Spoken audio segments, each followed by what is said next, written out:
Je lis la parole de Dieu au nom de Jésus. Amen.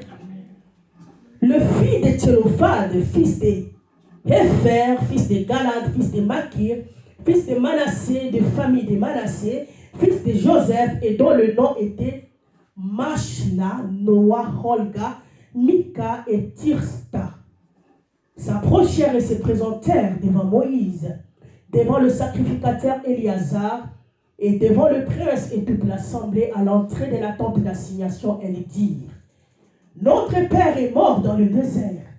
Il n'était pas au milieu de l'assemblée de ceux qui se révoltèrent contre l'Éternel, de l'assemblée de Corée, mais il est mort pour son péché. Il n'a point de fils.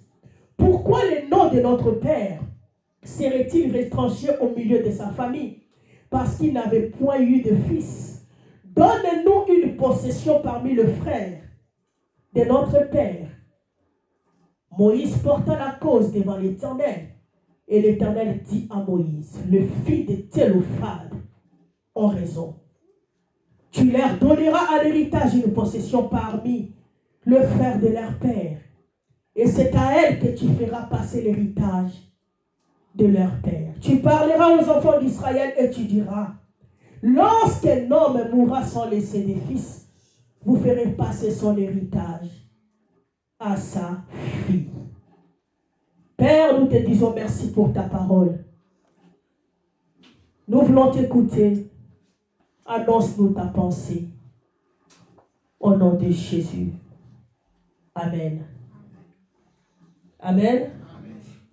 Gloire au Seigneur. Je bénis le Seigneur pour ce matin, pour ce qu'il est en train de faire parmi nous. Amen. Cette table, ça dérange un tout petit peu. Je peux avoir un papier mouchoir, s'il vous plaît. Merci Jésus.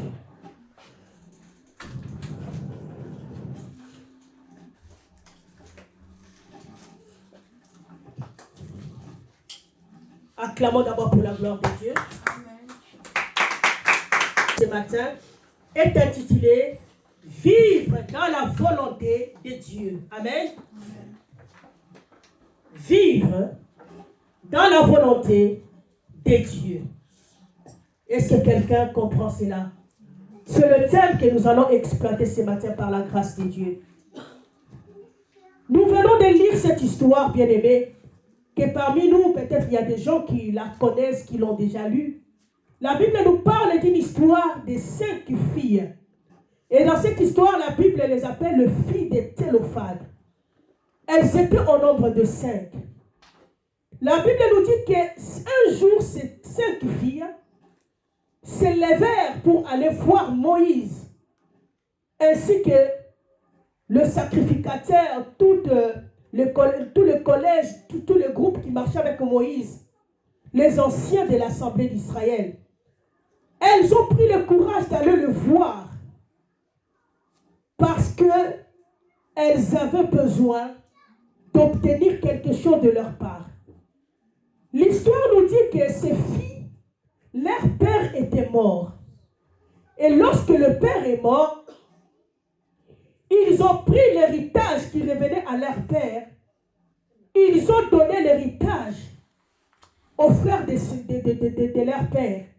Et du coup, les filles se sont retrouvées sans héritage parce qu'ils étaient des filles. Amen. Elles sont parties voir Moïse pour que Moïse puisse régler leurs affaires.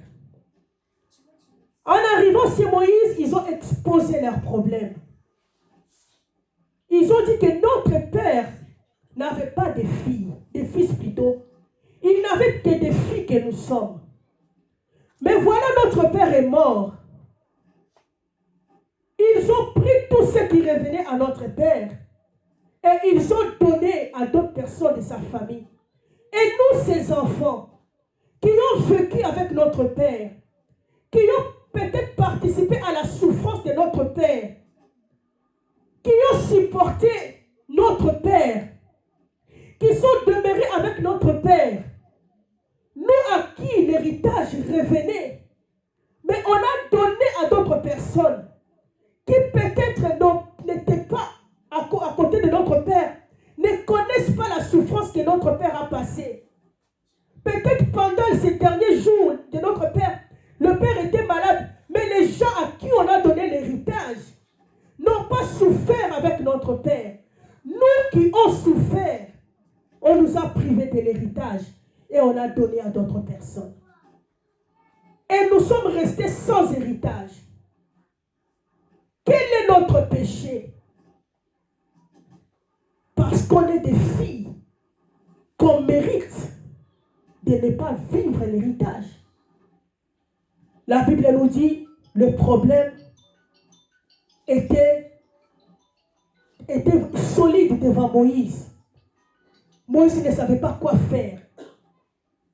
Et Moïse apporta la cause devant l'Éternel. Amen. Moïse pria, demanda à Dieu que Dieu les aide, afin qu'il donne à ses filles la réponse qui leur donnera la paix. L'Éternel dit à Moïse, les filles de Thélophade ont raison. C'est qu'elle avance, c'est-à-dire elles ont avancé quelque chose qui est vrai. Elles ont raison. Ça ne veut pas dire que parce qu'elles sont des filles, elles ne peuvent pas avoir l'héritage qui revient à leur père. D'autant plus ce ne sont pas eux-mêmes qui ont désiré venir au monde comme des filles. Les filles de Thélophade ont raison. Tu les accordes ce qu'elles te demandent. Et à partir d'aujourd'hui, ça devient une loi dans tout Israël. Désormais, quand un père meurt et qu'il n'a pas de fils et qu'il a laissé que de filles, on fera passer son héritage aux filles. C'est ça l'histoire. Le thème de ce matin est intitulé « Vivre la volonté de Dieu ». Amen. La volonté de Dieu, d'abord j'aimerais qu'on sache d'abord c'est quoi la volonté. La volonté c'est un désir, amen, de bien ou de mal faire. Ça c'est ce que le dictionnaire nous dit. La volonté c'est la capacité à accomplir un acte de façon intentionnelle. Amen. Dieu, nous connaissons nous tous. C'est un être surnaturel. C'est le Créateur. Amen. Et la volonté de Dieu, c'est quoi? La volonté de Dieu, c'est le désir de Dieu. Amen. La volonté de Dieu, c'est son idée, l'idée de Dieu. C'est le dessein de Dieu. C'est le souhait de Dieu. C'est ce que Dieu trouve que c'est meilleur pour nous. Même si cela n'arrive pas à nous plaire au début. Est-ce que quelqu'un comprend? Amen. La volonté de Dieu, c'est ce que Dieu trouve que c'est meilleur pour nous. Même si cela n'arrive pas à nous plaire dès le début. La volonté, c'est le projet. La volonté, c'est le souhait. La volonté, c'est le désir. Amen. Et nous devons savoir une chose. Que Dieu a créé l'homme. Il a créé l'homme selon sa ressemblance. Donc, Dieu créait l'homme en se regardant lui. Amen. Donc, il a créé l'homme en se regardant. Donc, Dieu s'est regardé et il a créé l'homme comme lui. Amen. Et il a créé l'homme avec la volonté. Parce que lui-même, il a la volonté. Tous les sentiments qu'a Dieu, c'est ce qu'il a mis en l'homme. Amen. C'est pour cela, lorsque l'homme a désobéi, a mangé plutôt le fruit de l'arbre de la connaissance du bien et du mal, Dieu ne l'avait pas empêché de le faire. Parce que Dieu a créé l'homme libre. C'est ce qui dit qu'on peut aller même pour dire que la volonté de Dieu peut se différencier de la volonté de l'homme. Parce que l'homme, c'est un être libre que Dieu a créé. Comme Dieu a la volonté, l'homme aussi a la volonté. Et de fois, la volonté de Dieu, plutôt la volonté de l'homme, se contredit à la volonté de Dieu.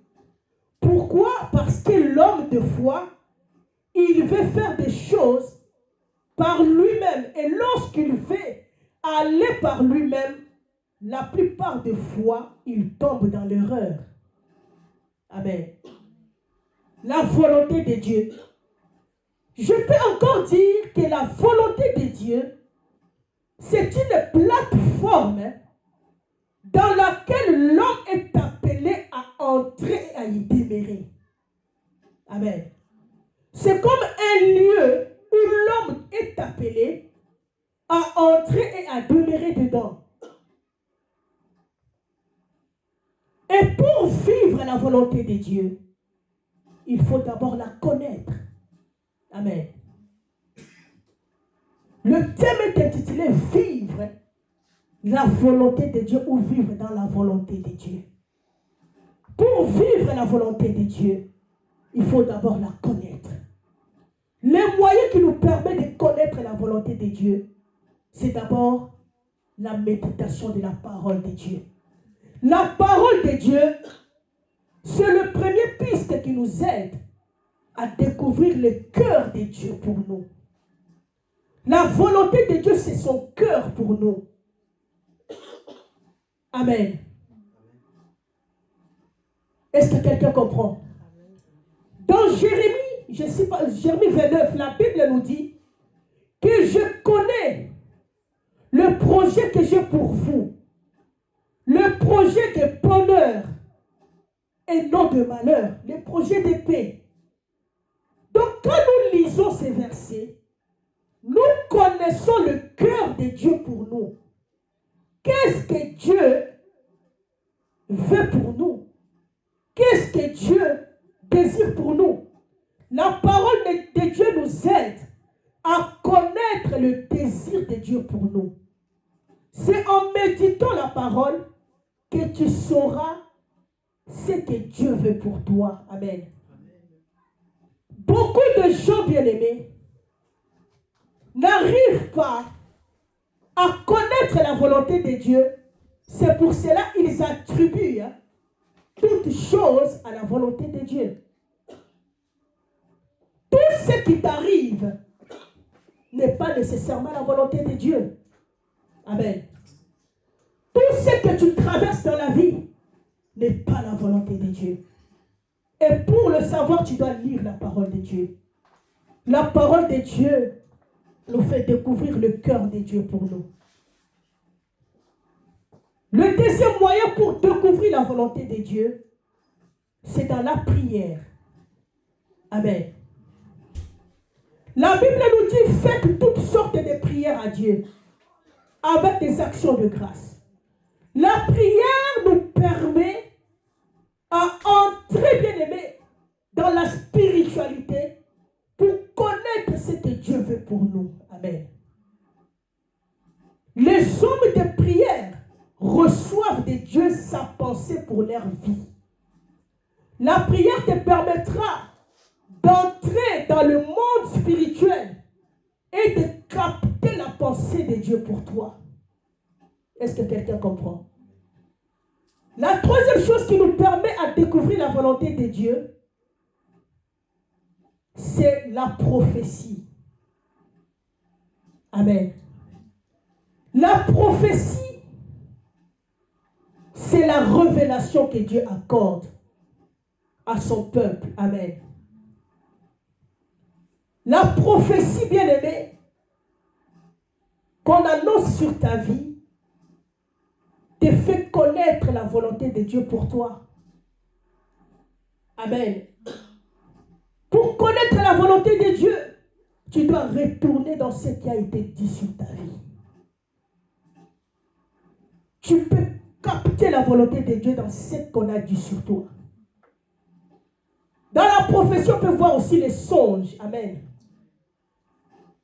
C'est le moyen qui nous permet à découvrir le cœur de Dieu pour nous. Et autre moyen, c'est examiner ta situation en se basant sur ce que la Bible te dit. Amen. Examiner sa situation en se basant sur ce que la parole de Dieu te dit. Cela te permettra de connaître la volonté de Dieu. Dans l'histoire que nous venons de lire, comme je venais de l'expliquer, les 5 filles, elles n'avaient pas droit à toucher à l'héritage de leur père. Non parce qu'elles avaient péché, non parce qu'elles avaient désobéi à leur père, mais parce que ils étaient des filles. Amen. Et cela les a empêchés à accéder à l'héritage que Dieu avait prévu pour eux. La présence d'une loi établie par les hommes les a empêchés d'accéder à l'héritage. Je ne sais pas quelle loi est établie qui t'empêche à toucher à ce que Dieu a prévu pour toi, qui t'empêche à toucher à ce qui te revient de droit. Est-ce que quelqu'un comprend? Ce qui les empêchait de toucher à l'héritage, à ce qui leur revenait de droit, c'était la loi qui était là. Amen. Beaucoup de gens n'arrivent pas à toucher à ce qui leur revient de droit. Quand je dis ça te revient de droit, par rapport à ton statut d'un enfant de Dieu. Est-ce que quelqu'un comprend? Car la Bible nous dit, nous sommes co-héritiers avec Christ. Tel qu'il est, tel que nous sommes. Amen. Comment est Christ? Comment il a vécu sur la terre? Christ n'a jamais été malade. Christ n'a jamais échoué dans la mission. Jusqu'au jour où lui-même il a dit, on ne m'a pas ôté ma vie, mais j'ai donné ma vie. Jésus, en disant à Pilate que si mon royaume était de la terre, donc tu n'as pas le pouvoir sur moi, il savait ce qu'il disait. Si Jésus avait utilisé son pouvoir de Dieu, personne ne pouvait le toucher. Amen. Il s'est laissé être capturé. Si vous lisez dans les évangiles, vous verrez, la première fois qu'elles sont venues, il a dit, on cherche Jésus, c'est moi. Ils sont tous tombés. Il a dit, on ne m'a pas pris, on ne m'a pas ôté ma vie, mais j'ai donné. Est-ce que quelqu'un comprend? Tel qu'il est, tel que nous sommes. C'est comme Jésus est que Dieu veut que nous soyons. En commençant sur la terre, jusqu'au ciel, là où nous allons partir. Amen. Les filles ont été empêchées de toucher à l'héritage par rapport à une loi qui a été établie. Beaucoup de gens sont privés de toucher à ceux qui sont à eux par rapport à ce qu'un groupe de gens ont décidé. Est-ce que quelqu'un comprend? Et cela était comme ça. Toutes les filles dont leur père mourait, donc quand leur père meurt, leur espoir meurt aussi. Amen. Mais quand c'est arrivé autour de ces 5 filles, malgré la présence de la loi, malgré que cela était appliqué et tout le monde obéissait à ça, ces 5 filles ne se sont pas dit que nous allons rester comme ça.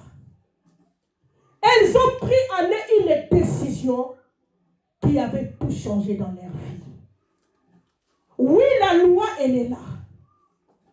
Il y a quelque chose qui est imposé dans la famille. Que tu ne peux pas aller ici, tu ne peux pas aller ici. Vous ne pouvez pas atteindre un niveau. Tu as droit d'avoir ça, mais pas ça. Cela a été décidé pour ces filles. Quand il s'agit de l'héritage de votre père, vous ne pouvez pas y toucher. C'est la loi. Beaucoup de gens souffrent à cause des lois. Beaucoup de gens souffrent à cause des choses qui ont été établies. Et beaucoup même commencent à penser que c'est la volonté de Dieu qu'ils soient dans l'état où ils sont. Je suis venu te révéler ce matin. Le cœur de Dieu pour toi n'est pas que tu sois ce que tu es là. Tu te trompes. Dieu n'est pas pour ce que tu vis. Est-ce que quelqu'un comprend? Ces filles ont pris la décision. Ils se sont dit, malgré la loi, nous allons franchir cette loi. Bien-aimé, la loi prend fin le jour où quelqu'un se décide de mettre fin à cette loi. Toute chose, bien-aimé, est appelée à prendre fin lorsque une personne prend la décision de s'élever. Est-ce que quelqu'un comprend? C'était une loi perpétuelle qui continuait. Mais les filles-là se sont dit, si tout le monde obéissait à ça, pour nous, les choses doivent être autrement. Elles sont parties voir Moïse. Est-ce que quelqu'un comprend? Parce qu'elles ne voulaient pas demeurer dans cet état. Pourquoi? Parce qu'elles avaient compris en elles que ce qu'elles vivent, ce n'est pas ce qu'elles devraient vivre. Est-ce que quelqu'un comprend quelque chose? Elles se sont dit que ce qu'on est en train de nous faire subir, ce n'est pas ce qu'on devait subir. Elles ont compris encore l'injustice bien-aimée de l'homme. Amen. Ce que tu ne refuses pas demeurera dans ta vie. Mais ce que tu refuses disparaîtra. Beaucoup de gens ont toléré des choses dans leur vie en les faisant passer par la volonté de Dieu. Dieu n'est pas l'auteur de nos malheurs. Dieu n'est pas l'auteur de nos peines. Dieu n'est pas l'auteur de nos pleurs. Tu dois connaître le cœur de Dieu dans sa parole. Est-ce que quelqu'un comprend? Arrête d'insinuer ton malheur à la volonté de Dieu. Arrête d'insinuer ton échec à la volonté de Dieu. Jusqu'à quand tu continueras à dire que ce qui t'arrive, c'est Dieu qui le permet? Amen. Il y a la part de Dieu et il y a la part de l'homme. Dieu intervient dans la vie de quelqu'un lorsque la personne l'associe. Est-ce que quelqu'un comprend? Beaucoup de gens n'arrivent pas à associer Dieu, à appeler Dieu pour qu'il intervienne. C'est pour cela que Dieu les regarde jusqu'au jour où tu l'appelleras pour qu'il vienne. Est-ce que quelqu'un comprend quelque chose? C'est pour cela qu'il a dit dans sa parole, invoquez-moi et je vous répondrai. Pourquoi Dieu attend seulement qu'on l'invoque pour qu'il réponde? Cela veut dire que Dieu ne peut pas s'impliquer dans les choses auxquelles tu ne lui as pas confié. Est-ce que quelqu'un comprend? Les filles là sont parties voir Moïse. Moïse, c'est le représentant de Dieu. Aller voir Moïse, c'est l'image d'aller vers les hommes de Dieu. Est-ce que quelqu'un comprend? Les filles-là n'ont pas voulu rester dans leur état. Ils se sont dit, on ne peut pas continuer à souffrir. Quelque chose doit se passer. Elles sont parties voir Moïse. La Bible nous dit, Moïse a porté la cause devant Dieu. Parce que Moïse était incapable de leur donner ce qu'elle voulait. Moïse était incapable. Les hommes de Dieu sont incapables de te donner ce que tu désires. Mais le fait de leur soumettre ton problème est une porte vers la solution. Elles ont soumis la cause devant Moïse. Moïse a pris la cause, il a mené ça devant Dieu. Pourquoi Moïse a mené la cause devant Dieu? Parce qu'ils ont soumis à Moïse leurs requêtes. Bien aimé, beaucoup de gens n'arrivent pas à soumettre leurs requêtes aux hommes de Dieu, à soumettre leurs requêtes dans la prière. Mais ils veulent que Dieu agisse seulement comme ça. Dieu intervient là où il est invité. Dieu intervient là où il est invoqué. Dieu vient là où il est appelé. Il a dit, si tu toques, on t'ouvrira. Donc ça demande une action de ta part pour que Dieu agisse. Est-ce que quelqu'un comprend?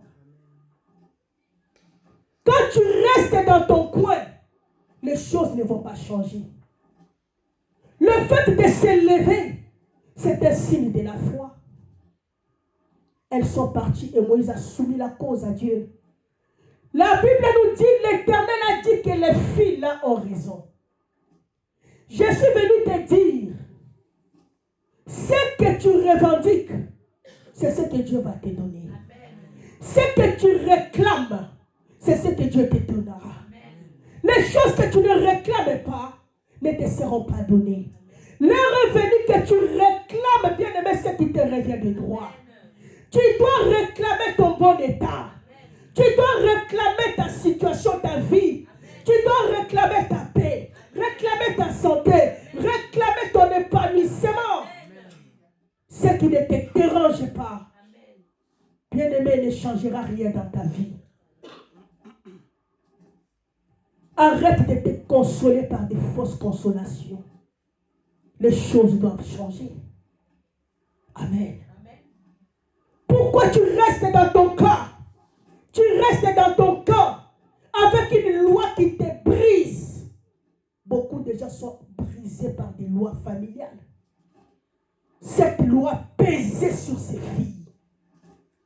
Cette loi pesait sur leurs épaules. Il y a des lois de l'ennemi qui ont pour un objectif de te briser.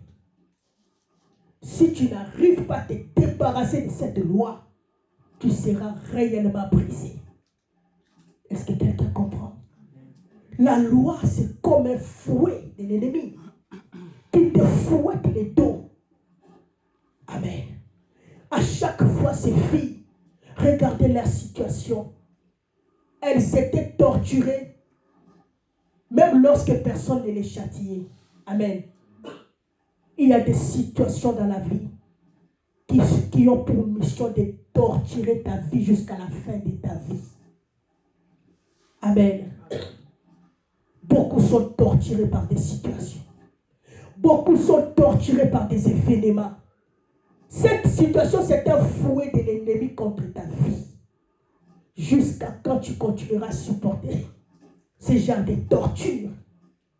Amen. Même lorsqu'elles dormaient, elles étaient torturées. Jusqu'à ce qu'elles ont dit non. Non! Non, les choses doivent changer.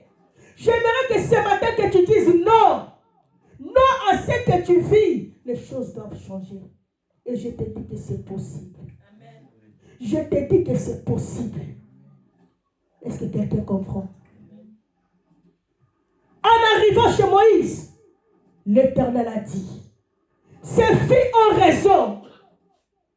Et ce qui m'étonne dans cette histoire, Dieu savait que les filles avaient raison.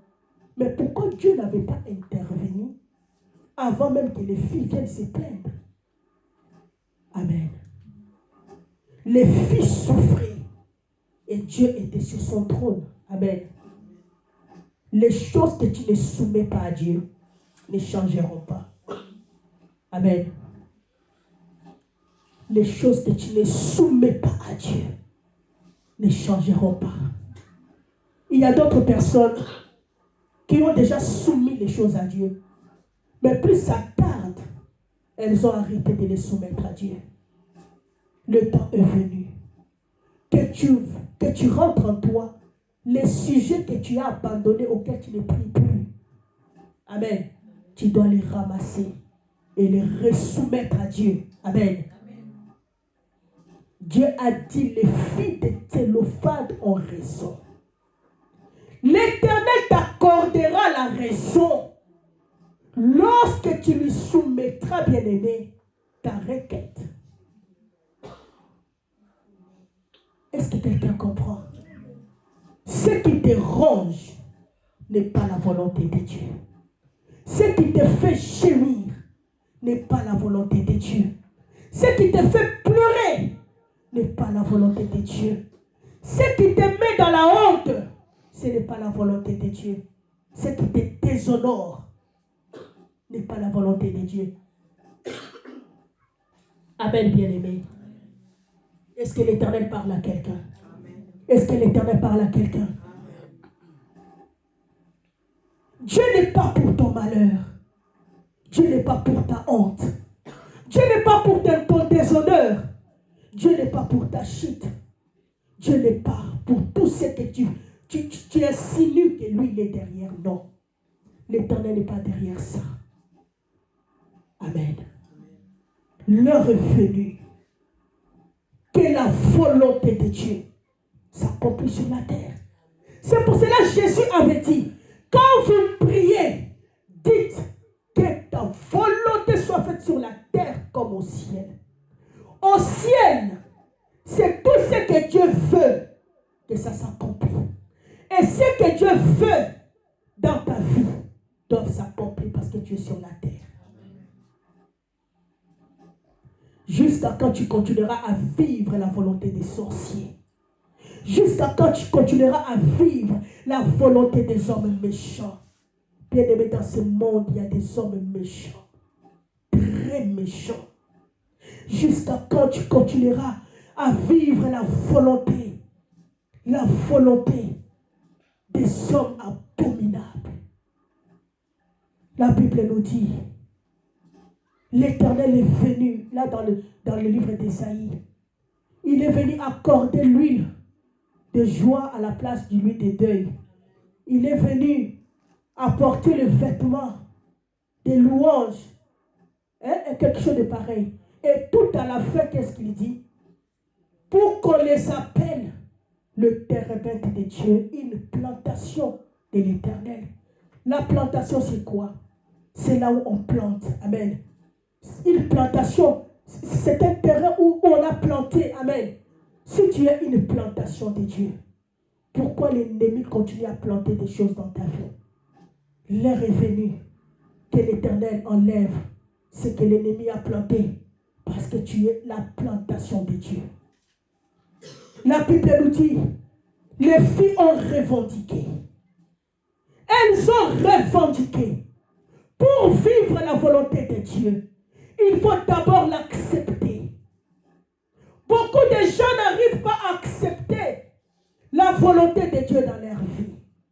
Pour accepter la volonté de Dieu, il faut apprendre à dire non à la volonté de l'ennemi. Dire non à ta volonté à toi. Dire non à la volonté du diable. Et dire oui à la volonté de Dieu. La volonté de Dieu doit être acceptée dans ta vie. Tu dois savoir que c'est que le malheur qui t'arrive, ce n'est pas la volonté de Dieu. Tu dois accepter que la volonté de Dieu, elle est meilleure pour toi. Parce que la volonté de Dieu a pour finalité notre bonheur. Notre bonheur. Est-ce que quelqu'un comprend? Et la volonté de Dieu, on la réclame. Je disais tout au début, ce que tu ne réclames pas, bien-aimé, tu ne peux pas obtenir.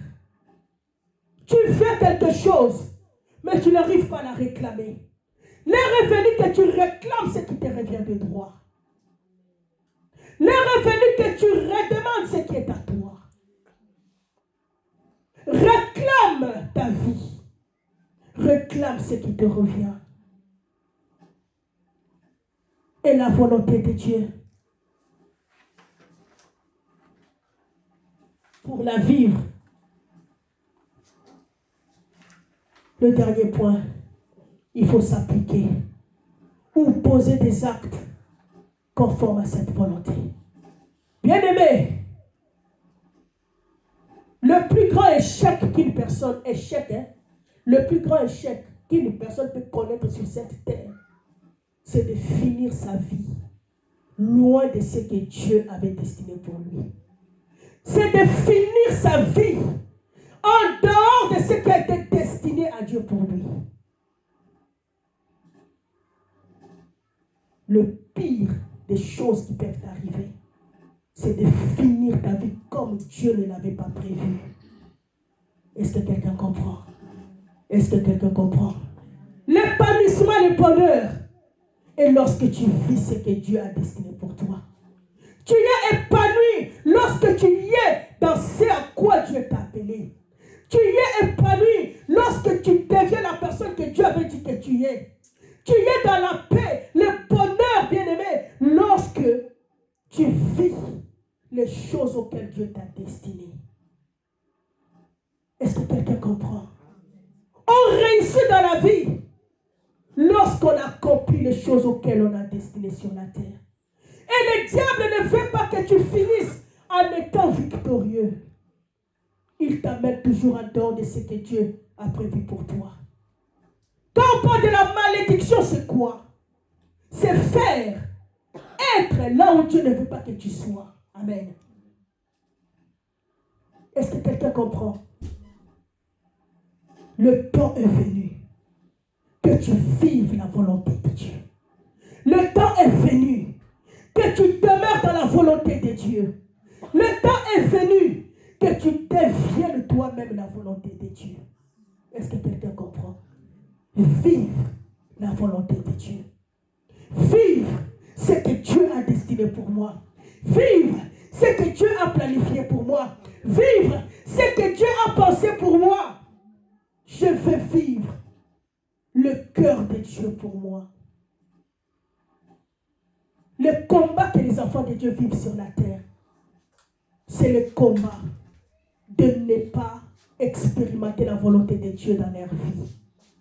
C'est tout le combat que nous vivons. C'est que le diable veut que tu ne sois pas dans la volonté de Dieu. Parce que la volonté de Dieu, c'est une plateforme où il y a les désirs de Dieu. Tout ce que Dieu veut pour toi, c'est dans là. Donc il ne veut pas que tu vives dans cette plateforme-là, dans ce bonheur-là. C'est le combat contre la volonté de Dieu. Le diable veut que tu vives loin. Parce que quand tu es en dehors de la volonté de Dieu, tu es en dehors de sa bénédiction, tu es en dehors de sa protection, tu es en dehors de sa faveur. Quand tu n'es pas dans la volonté de Dieu, le premier signe, tu ne verras pas l'épanouissement. Le deuxième signe, tu n'auras pas la paix en toi-même, la paix avec toi-même. Est-ce que quelqu'un comprend? Quand tu n'es pas dans la volonté de Dieu, tu ne mangeras pas ton pain avec joie. Tu ne boiras pas ton eau avec paix. Beaucoup de gens vivent loin de la volonté de Dieu pour eux. Dieu n'est pas l'auteur de nos gémissements. Dieu n'est pas l'auteur de nos hontes. Dieu n'est pas l'auteur de tout le mal qui nous arrive. C'est lui qui est auteur, c'est le diable. Et l'heure est venue que tu revendiques la volonté de Dieu pour toi. Jésus nous a clairement dit, quand vous priez, dites que ta volonté soit faite sur la terre comme au ciel. L'heure est venue que la volonté de Dieu triomphe dans ta vie. Amen. Contre toutes sortes de volontés.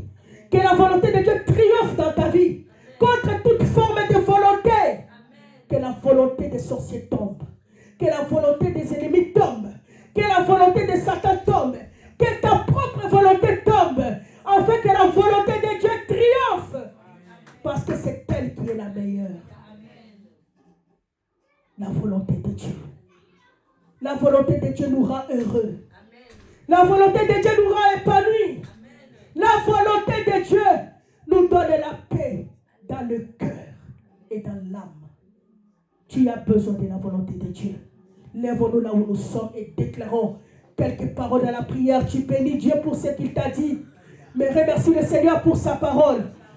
Il a donné raison aux filles de Thélophane. Parce qu'ils l'ont soumis dans le cas. Marasoya